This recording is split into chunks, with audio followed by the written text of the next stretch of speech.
How much money do you pay for medicine when you are sick?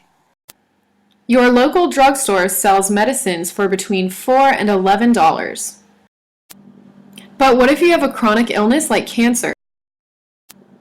A new metastatic breast cancer treatment called IBRANCE is being sold for $9,850 a month by the pharmaceutical company Pfizer.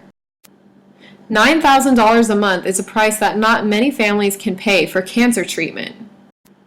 So what is IBRANCE and why should patients pay for it? In the clinical trial where IBRANCE was tested, the results showed that IBRANCE increased progression-free survival in women with metastatic breast cancer better than any other currently available treatment methods. So after the patient started taking IBRANCE, the cancer cells stopped growing for up to 20 months after initiating treatment. The next best treatment option for metastatic breast cancer, called letrozole, only showed progression-free survival for up to 10 months after initiating treatment, so IBRANCE was quickly approved by the FDA in order for patients to begin treatment as soon as possible. IBRANCE shows promise against advanced disease because it fosters progression-free survival. This means IBRANCE could prolong the lives of 155,000 women in the United States who have metastatic breast cancer.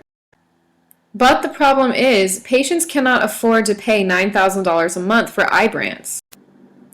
So, is it ethical for Pfizer to charge over $9,000 a month for this life-prolonging cancer treatment that so many women desperately need? Well, the average cost of creating one drug through research and development is $1.5 to $2.5 billion.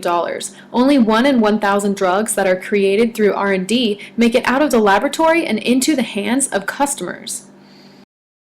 Pfizer's primary ethical responsibility is to maximize return on investment for shareholders. So if selling IBRANCE for $9,000 a month generates high profits, the company is successfully carrying out its primary ethical obligation. Because of this, some would say that it's ethical for Pfizer to charge $9,000 a month for this one specific drug. Expensive drug pricing not only helps Pfizer fulfill its ethical responsibility to shareholders, but also provides funding for future research and development. In order for Pfizer to recover the R&D costs that went into creating IBRANCE, Pfizer has to place a high price tag on the drug. In order for Pfizer to continue developing life-prolonging cancer drugs like IBRANCE, the company must replenish its funds for research. This is only possible if Pfizer receives high profits from current sales of its medications. On the other hand, the cost of IBRANCE has forced many breast cancer patients to go bankrupt as they search for ways to afford this treatment. Even with a health insurance plan that covers 80% of the drug's cost, patients still have to pay almost $2,000 out of pocket for this medication every month. This means patients pay more than $20,000 a year for this cancer treatment, which leads to financial devastation for many families. If patients can't afford IBRANCE, they are deprived of this life-prolonging treatment that has the ability to add months or even years to a woman's life.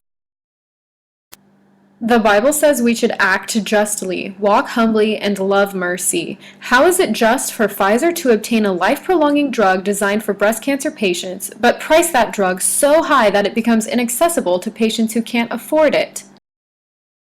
So what do you think? Is it more important for Pfizer to ensure that shareholders will receive a big return on investment, or is it more important for patients who need this treatment to be able to afford it? You decide. Created using Powtoon.